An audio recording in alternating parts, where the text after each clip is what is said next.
नमस्कार, स्वागत है आप सभी का एमपी दिन भर आप देख रहे हैं और आपके साथ मैं हूं पुनीत। चलिए खबरों की करेंगे शुरुआत और सबसे पहले बड़ी खबर की बात। बुरहानपुर से बड़ी खबर, चाइनीज मांझा जो है फिर से खतरनाक साबित हुआ और बाइक सवार का गला इससे कट गया। घायल युवक को अस्पताल में भर्ती कराया गया। शनिवार रोड इलाके की घटना बताई जा रही है। बता दें कि प्रतिबंध लगा हुआ है चाइनीज मांझे पर, इसके बावजूद धड़ल्ले से चाइनीज मांझा बेचा जा रहा है और उसकी वजह से हादसे अक्सर सामने आते हैं और एक बार फिर से यही हादसा पेश आया और एक युवक बुरी तरह से जख्मी हुआ है। उसको बाइक सवार युवक जा रहा था और चाइनीज मांझे की चपेट में आ गया।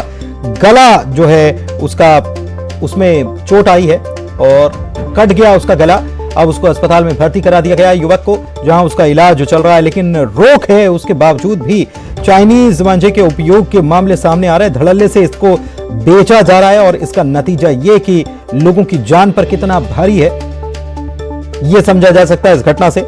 एक युवक इसकी चपेट में आया बाइक सवार और उसका गला इसमें कट गया है। ये बड़ी खबर इस वक्त आपको बता रहे हैं बुरहानपुर से। ठंडियों के दिन जैसे ही शुरू हो जाते हैं तो पतंगबाजी भी लोग ज्यादा शुरू कर देते हैं और शनिवार इलाके का यह मामला है। प्रतिबंध के बावजूद धड़ल्ले से चाइनीज मांझा जो है वो बेचा जा रहा है, इस पर लगाम नहीं है और नतीजा एक दुर्घटना के रूप में पेश आया। एक युवक इसकी वजह से अब अस्पताल में भर्ती है। वो बाइक सवार युवक जो है जा रहा था और इसी दौरान इस चाइनीज मांझे की चपेट में वो आ गया और इसकी वजह से युवक बुरी तरह से जख्मी हुआ है। रोक लगी हुई है और कड़े नियम बनाए गए हैं। सख्त सजा की भी बात है कि अगर ऐसा पाया जाता है चाइनीज मांझा कोई बेचता हुआ या इस्तेमाल करता हुआ तब पुलिस सख्त कार्रवाई करती है। लेकिन उसके बावजूद भी ये घटनाएं थमने का नाम नहीं ले रही। शारिक हमारे सहयोगी हमारे साथ जुड़े हुए हैं फोन लाइन पर, उनसे बात करते हैं। शारिक, बेहद दर्दनाक ये घटना होती है जब कोई बाइक से जा रहा और अचानक से उसके गले में पता भी नहीं चले और गला रेत दिया जाए या गला कट जाए तो समझा जा सकता है क्या परिस्थिति होती है। लेकिन लोग समझने के लिए तैयार नहीं। जैसे ठंडियों के दिन शुरू होते हैं, पतंगबाजी और पतंगबाजी के साथ चाइनीज मांझे से दुर्घटनाओं की संख्या में इजाफा हो जाता है।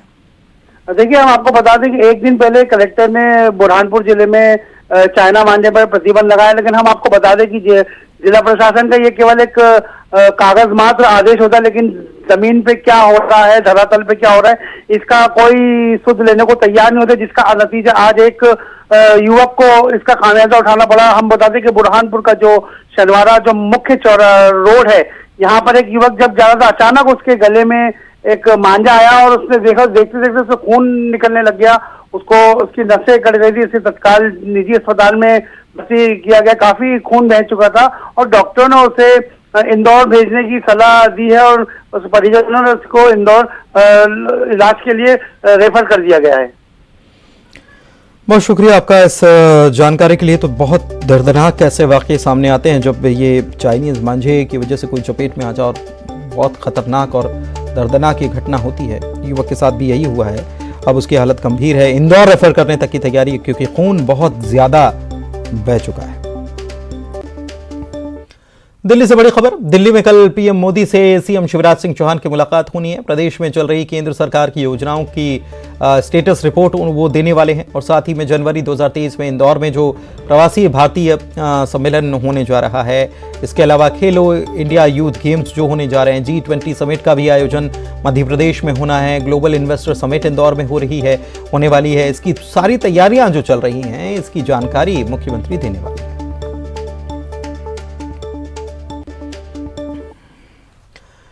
भारत रत्न अटल बिहारी वाजपेयी के जन्मदिन पर महाराजवाड़ा पर ग्वालियर गौरव दिवस समारोह का आयोजन किया गया है।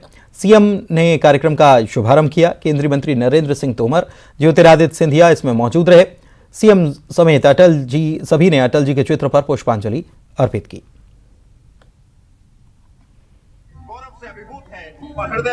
बता दें कि इस दौरान अंतर्राष्ट्रीय हॉकी खिलाड़ी शिखा चौधरी को ग्वालियर गौरव सम्मान मिला। शिखा ने भारत की तरफ से कई इंटरनेशनल मैच भी खेले हैं।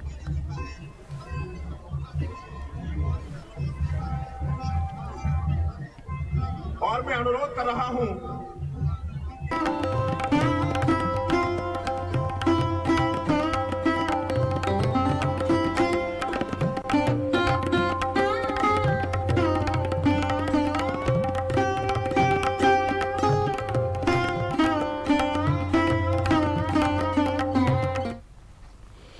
एमपी में सुशासन दिवस के मौके पर बालाघाट में आयुष विभाग की ओर से कोसमी में एक दिनी आयुष मेले का आयोजन किया गया था, जिसमें मुख्यमंत्री ने वर्चुअल उद्घाटन किया। इसमें प्रदेश के आयुष राज्य मंत्री रामकिशोर कांवरे शामिल हुए, स्टॉल का निरीक्षण किया, कई रोगों का निःशुल्क इलाज यहां किया गया, दवाइयां बांटी गई। मेले में सूर्य नमस्कार का भी आयोजन किया गया था।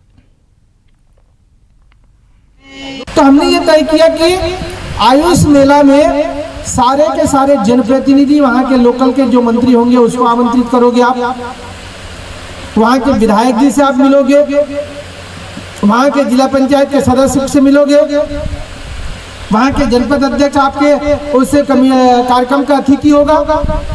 और पूरे 52 जिले में हमने अधिकारियों को, हमारे संभागीय आयुष अधिकारी को, जिला आयुष अधिकारी को हमने निर्देश दिया और हमने कहा कि 24 तारीख को हमारे को जानकारी आ जानी चाहिए कि कौन किस जिले का अतिथि रहेगा। प्रदेश के गृह मंत्री दतिया पहुंचे, उन्होंने सिविल लाइन में आयुष मेले का शुभारंभ किया। उन्होंने कहा है कि हम अपनी संस्कृति सभ्यता को भूलते जा रहे हैं, जिसका असर हमारी जीवन शैली पर पड़ रहा है। हमारी सभ्यता में हाथ जोड़कर नमस्ते करने की परंपरा है। कोरोना फैला तो लोगों ने फिर से हाथ जोड़कर नमस्ते करना शुरू कर दिया। इस दौरान वो कांग्रेस पर भी निशाना साधने से नहीं चूके।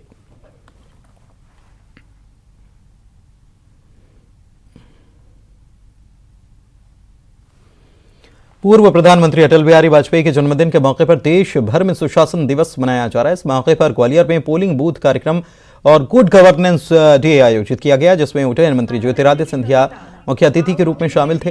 संगठन के विस्तार और मजबूती के लिए सशक्त बनाने की बात उन्होंने कही। 263 नंबर पोलिंग बूथ को उन्होंने गोद लिया और उसके पालन की जिम्मेदारी। मैंने कहा कि मेरे बूथ से शुरुआत हो रही है, क्योंकि मेरे बूथ पे हमारे पुरुष और मैं अल्पसंख्यक हूं और मेरी महिलाएं बहुसंख्यक हैं। मैंने निवेदन भी किया है हमारे बूथ अध्यक्ष जी से और हमारे बूथ महामंत्री जी से कि ये अल्पसंख्या और बहुसंख्या हमारी बूथ कमेटी में भी दर्शानी चाहिए। और जब तक हम महिलाओं को प्रथम पंक्ति में नहीं लाएंगे, जब तक महिलाओं का योगदान राष्ट्र के विकास और प्रगति में नहीं होगा, तब तक जो हमारा सपना है वो साकार नहीं हो पाएगा।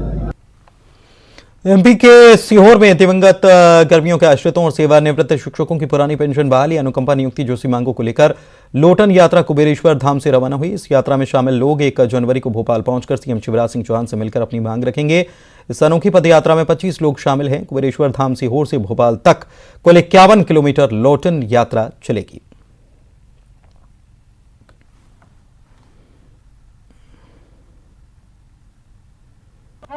मध्य प्रदेश के इन दिवंगत और सेवानिवृत्त शिक्षक जो बुढ़ापे में अपने सम्मान निधि जो सेवा के उपरांत मिलनी चाहिए, उस सम्मान निधि को जो वर्तमान में 350 रुपये, 400 रुपये, 800 रुपये के रूप में जो इनका बुढ़ापा नहीं चल पा रहा है, ये अपना इलाज नहीं कर पा रहे हैं, अपनी बेटियों को नहीं पढ़ा पा रहे हैं, अपना घर का राशन नहीं ला पा रहे हैं, अपने घर की गैस टंकी नहीं भरवा पा रहे हैं, इनको सम्मान दिलाने के लिए मैं इनके समर्थन में लोट लगाते हुए हमारे मामा जी से मनुहार करने जा रहा हूँ, उनसे प्रार्थना करने जा रहा हूँ कि इन हमारे दिवंगत आश्रितों और सेवानिवृत्त शिक्षकों को पुरानी पेंशन बहाल करें, इनको ग्रेजुइटी का सम्मान दें और इन दिवंगत आश्रितों के योग्य आश्रितों को अनुकंपा नियुक्ति प्रदान करें। इसीलिए हमारी ये कुबेरेश्वर धाम सीहोर से भोपाल तक 51 किलोमीटर की पद यात्रा और ये लोटन यात्रा माननीय मुख्यमंत्री जी से प्रार्थना करने जा रही है। नगरीय आवास और विकास और आवास राज्य मंत्री ओपीएस भदौरिया आगर मालवा जिले के नलखेड़ा पहुंचे। उन्होंने प्रसिद्ध मां बगलामुखी मंदिर में दर्शन किया। सज्जन सिंह वर्मा के बयान पर पलटवार किया। कहा, अपने गिरेबां में झांके जीतू पटवारी जब उच्च शिक्षा मंत्री थे तब शिक्षकों और अतिथि विद्वानों को लेकर भी हल्के बयान देते थे।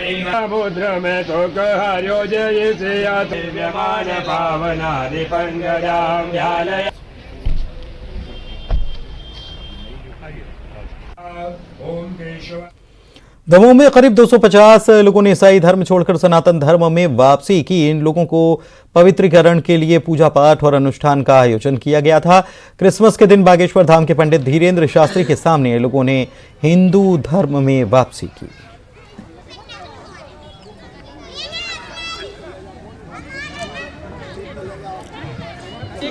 अजय, विजय, कहने लगा तू भैया इतने आ जाओ भाई अमा दीदी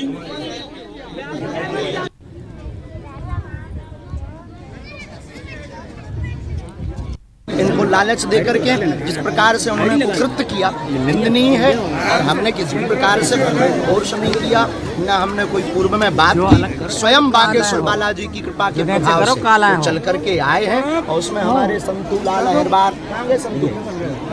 लाल अहिरवार और 2-3 बच्चों ने बड़ी अथक मेहनत की।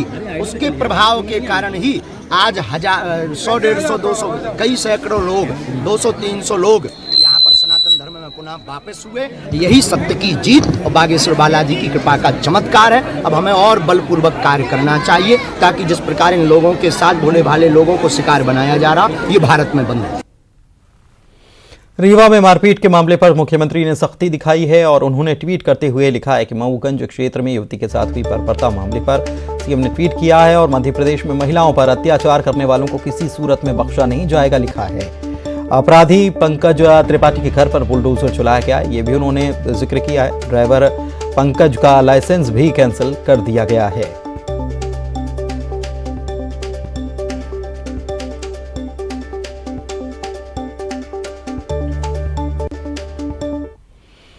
इधर ग्वालियर में एक बॉयफ्रेंड ने शादीशुदा गर्लफ्रेंड को अपने घर बुलाकर गोली मार दी और फिर खुद की कनपट्टी पर भी गोली मार ली। गर्लफ्रेंड ने मौके पर ही दम तोड़ दिया। बॉयफ्रेंड की 24 घंटे बाद अस्पताल में मौत हो गई। शनिवार दोपहर यह दिल दहला देने वाला वाकया ग्वालियर के भीतरवार थाना क्षेत्र के मोहनगढ़ गांव में हुआ। पुलिस ने शनिवार रात में ही बॉयफ्रेंड, उसके माता पिता, भाई और चाचा के खिलाफ हत्या का केस दर्ज कर लिया था।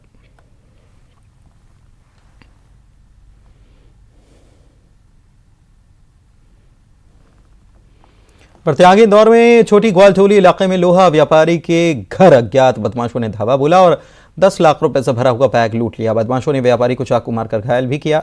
व्यापारी को गंभीर हालत में अस्पताल में भर्ती कर दिया गया है। पुलिस अब सीसीटीवी के फुटेज के आधार पर बदमाशों की तलाश में जुटी है। खास बात यह कि घटना के समय बड़ी संख्या में पुलिस फोर्स मैदान में तैनात थी, जो बदमाशों और हुड़दंगियों पर नकेल कसने के लिए तैनात थी, लेकिन बदमाश अपने काम करके चले गए। मेरे पास 10 बजे फोन आया छोटा भाई का कि मेरे को चाकू मार दिए हैं नसिया रोड पे। ये 9:45 बजे करीब दुकान से निकला तो तीन चार थे वो, उन्होंने इसके ऊपर एकदम हमला करा। कम 10-15 मिनट तक धुआं लटकी चलती रही, फिर उन्होंने चाकू निकाला, चाकू मार दिया उसके हाथ पे। कुछ लोग आए और उन्होंने जो है एक बैग रखा हुआ था उसको छीन लिया और चाकू से भी 2-3 वार किए। व्यापारी की हालत अभी खतरे से बाहर है, सोएश हॉस्पिटल में उपचाररत हैं और पुलिस को प्रारंभिक पूछताछ में कुछ महत्वपूर्ण लीड मिली है। आरोपियों को गिरफ्तार करने के लिए पार्टियां लगी हुई। इधर मुंगेली से खबर, लोरमी विद्युत विभाग में पदस्थ लाइनमैन ने विभाग को लाखों रुपए का चूना लगा दिया। विभाग के ही जेई ने लाइनमैन विजय मार्कंडेय के खिलाफ शिकायत की थी, जिसके बाद उसे गिरफ्तार किया गया। लाइनमैन पर 13 लाख रुपए की सरकारी रकम और उपभोक्ताओं की 2 लाख रुपए की राशि को गबन करने का आरोप है। इससे विभाग और आम लोगों को नुकसान पहुंचा है। आरोपी को सलाखों के पीछे भेज दिया गया है। गुड़गामी विद्युत विभाग की तरफ से एक आवेदन हम लोग को मिला था, जिसमें वहाँ पदस्थ विजय कुमार मार्कंडेय जो है उसके द्वारा शासकीय पैसों का गबन करने की सूचना दी गई थी, जिस पर से हम लोग जो है दस्तावेजी साक्ष्य के आधार पर 409 धारा आईपीसी के तहत अपराध पंजीबद्ध कर आज उन्हें गिरफ्तार किया गया है और न्यायिक रिमांड पर भेजा गया है। नहीं, ये नौकरी लगाने के नाम पे नहीं है, ये राजस्व वसूली के नाम पे लोगों से जो पैसा लिया गया था उसको विद्युत कंपनी को ना देकर खुद स्वयं गबन करने। कोरबा में युवती को एयर होस्टेस की नौकरी दिलाने के नाम पर ठगी का मामला सामने आया। युवती को 6 लाख रुपयों का चूना लगाने वाले एक आरोपी को पुलिस ने उत्तर प्रदेश से गिरफ्तार किया। अवनी शुक्ला नाम की युवती को अज्ञात नंबर से कॉल आया और कहा गया कि इंडिगो एयरलाइंस में उनकी एयर होस्टेस की जॉब लग चुकी है। नौकरी के एवज में अवनी से ठगों ने 6 लाख रुपए की ठगी कर ली। उसके बाद पीड़ित युवती ने रामपुर चौकी में शिकायत की। मामले में कार्रवाई करते हुए पुलिस ने एक आरोपी को गिरफ्तार कर लिया है। कि 2020 में अक्टूबर के महीने में एक फ़ोन कॉल आई थी अज्ञात नंबर से उसके पास, जिसमें उसके द्वारा बताया गया कि इंडिगो एयरलाइन में टिकटिंग की जॉब उसकी लग गई है, जिसके लिए विभिन्न किस्तों में उससे पैसे की मांग की गई थी अकाउंट नंबर पर, जिस पर से लड़की ने जॉब के उसके लिए विभिन्न किस्तों में लगभग 6,05,000 रुपये उन खातों में उसका डाल दिया गया था। कुछ दिनों बाद जब उसकी जॉब लगी नहीं तो लड़की को शक हुआ, तो इसने उसे संपर्क किया उस नंबर पे, तो कोई उसका जवाब नहीं। बलौदा बाजार से खबर है, पलारी थाना क्षेत्र के खपरी गांव में पैरावट में भीषण आग लग गई। आग की लपटें इतनी तेज रहीं कि 2 मकानों को अपनी चपेट में ले लिया, जिससे घर में रखा सारा सामान जलकर खाक हो गया। घटना सुबह लगभग 3 बजे की बताई जा रही है, जिसमें घर के लोग गहरी नींद में सोए थे। अब वो आग लगी चला मैं नहीं जाना था। अच्छा रहे हम। हाँ तो हाँ और दूसरा आदमी चिल्ला से 60,000 हाँ। और वो डब्बा भरे रहे हैं। हाँ। अब डब्बा भरे रहे ना तो वो है डब्बा जल गए है। पैसा जल गए। अच्छा 60,000। हाँ। जल्दी तो मकान जले है 5-7 हजार रुपया रही सब। हाँ। फायर ब्रिगेड के बजे इसे 4 बजे। अच्छा।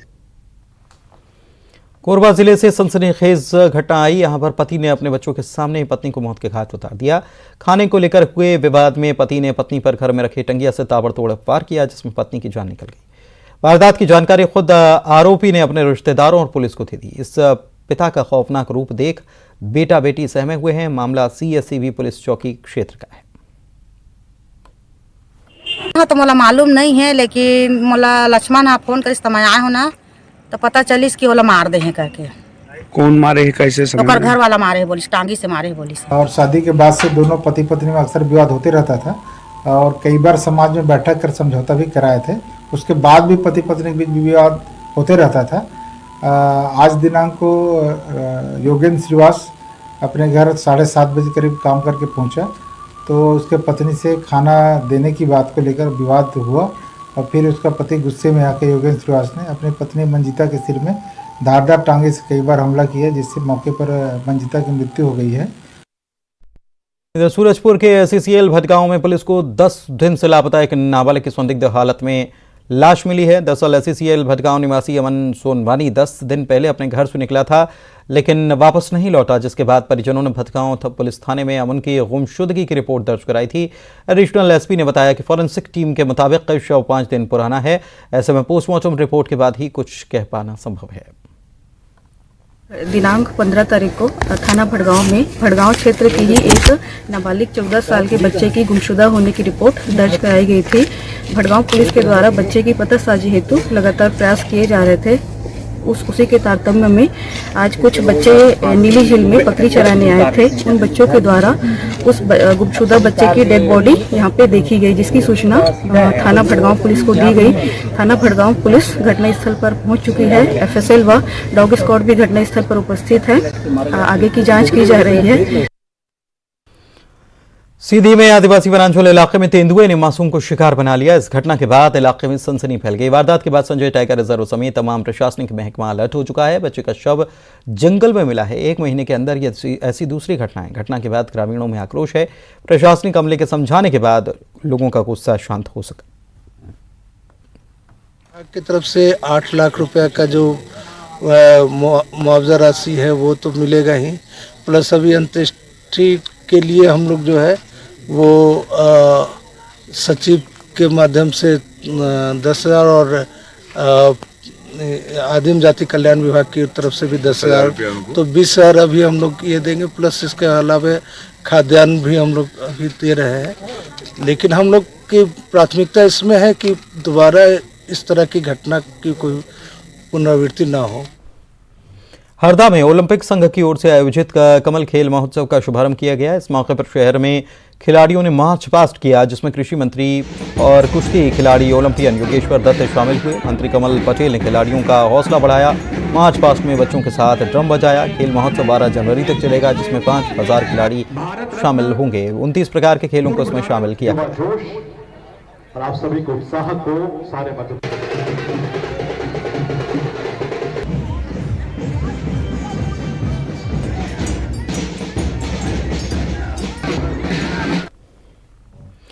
विंटर वैकेशंस के शुरू होते ही विश्व प्रसिद्ध धार्मिक और पर्यटन स्थल ओरछा में पर्यटकों की भीड़ बढ़ चुकी है। हजारों की संख्या में देसी और विदेशी पर्यटक ओरछा पहुंच रहे हैं। आज रविवार होने की वजह से ओरछा की सड़कों पर जगह जगह जाम तक देखने को मिला। श्री राम राजा मंदिर के साथ साथ बाकी पर्यटन स्थलों पर पर्यटकों के आने जाने का सिलसिला जारी है। यही कारण है कि आज ओरछा की धरोहर को देखने के लिए लगने वाले टिकट की संख्या में भी रिकॉर्ड बिक्री दर्ज की गई। बारे में हमने सुना था कि ओरछा धार्मिक नगरी है और प्राकृतिक दृष्टि से बहुत ही खूबसूरत स्थल है, और जैसा कि मैं आया और घूमा तो देख के उससे भी ज़्यादा, जैसा सुनने को मिलता था उससे भी ज़्यादा और खूबसूरत जगह लगी। और चूँकि आज संडे का दिन है और विंटर वेकेशन भी है तो बहुत सारे बच्चे और बहुत सारे पर्यटक, और यहाँ मतलब आज का दिन काफ़ी खुशनुमा माहौल है और बहुत सारी भीड़। क्रिसमस के बीच साईं धाम शिरडी में भक्तों की भीड़ उमड़ रही है। लाखों की तादाद में भक्त साईं बाबा के दरबार में दर्शन करने पहुंचे। साईं बाबा मंदिर को रोशनी से सजाया गया है। भीड़ की वजह से भक्तों को साईं बाबा का दर्शन करने में 2 घंटे से भी ज्यादा का समय लग रहा है। क्रिसमस की छुट्टियों के कारण शिरडी में बड़ी मात्रा में भक्तों की भीड़ उमड़ पड़ी है। भक्त जो है कोविड के नियमों का पालन करते हुए दिखाई दे रहे हैं। मास्क पहनकर शिरडी साईं बाबा के दरबार में साईं समाधि का दर्शन करते हुए भक्त दिखाई दे रहे हैं। आप देख सकते हैं कि क्रिसमस की जो छुट्टियां है वो शुरू हो चुकी है और यहाँ की जो दर्शन कतारें हैं वो पूरी तरह से भक्तों से भरी हुई है। भक्त जो है दर्शन कतारों में घंटों प्रतीक्षा कर साईं बाबा का दर्शन करने पहुंचे हैं।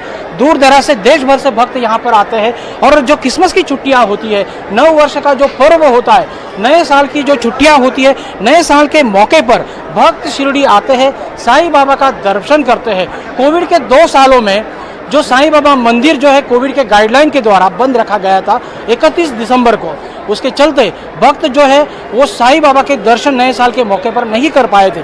लेकिन अब कोविड की सभी गाइडलाइन जो है वो कहीं ना कहीं कम होती हुई दिखाई दे रहे। भले ही देश में दोबारा कोविड का प्रकोप दिखाई देता हो, लेकिन साईं बाबा का ये दरबार है जहां भक्तों की कोई कमी नहीं होती। भक्तों के मन में साईं की प्रति श्रद्धा होती है और किसी प्रकार का डर यहाँ पर नहीं दिखाई देता। साथ ही सरकार द्वारा जो कोविड की गाइडलाइन है उसका पालन करते हुए भी भक्त दिखाई दे रहे। सुनील दवंगे, न्यूज़ 18 शिरडी। साल के आखिर में महाकाल मंदिर में श्रद्धालुओं का आने का सिलसिला जारी है। फिल्म अभिनेत्री परिणीति चोपड़ा भी महाकाल के दरबार पहुंची, भस्म आरती में शामिल हुईं और उनके साथ उनके पिता भी आए थे। परिणीति ने नंदी हॉल में बैठकर भगवान महाकाल की भस्म आरती के दर्शन करने के बाद गर्भगृह की चौखट पर माथा टेका, भगवान महाकाल का आशीर्वाद लिया।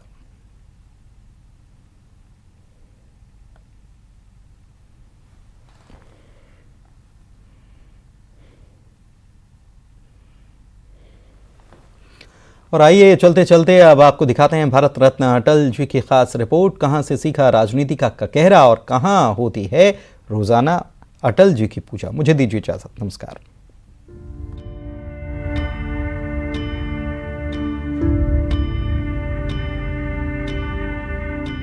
मेरे प्रभु, मुझे इतनी ऊंचाई कभी मत देना कि गैरों को गले ना लगा सकूं। इतनी रुखाई कभी मत देना।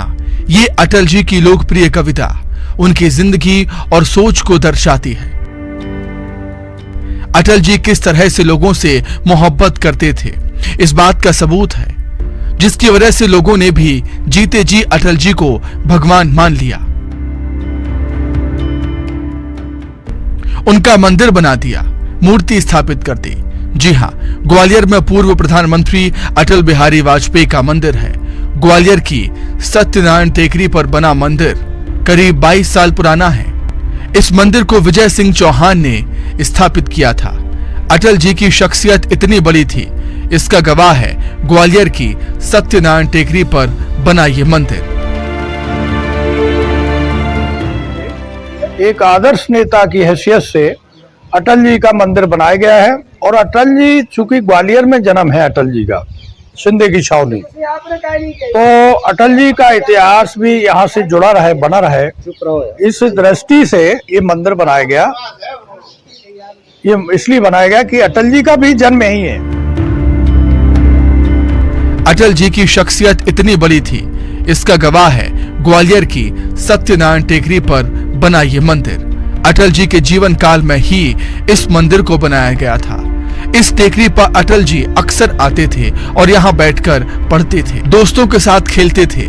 लिहाजा उनकी यादों को संजोए रखने के लिए इस जगह पर उनके चाहने वालों ने उनका मंदिर स्थापित कर दिया।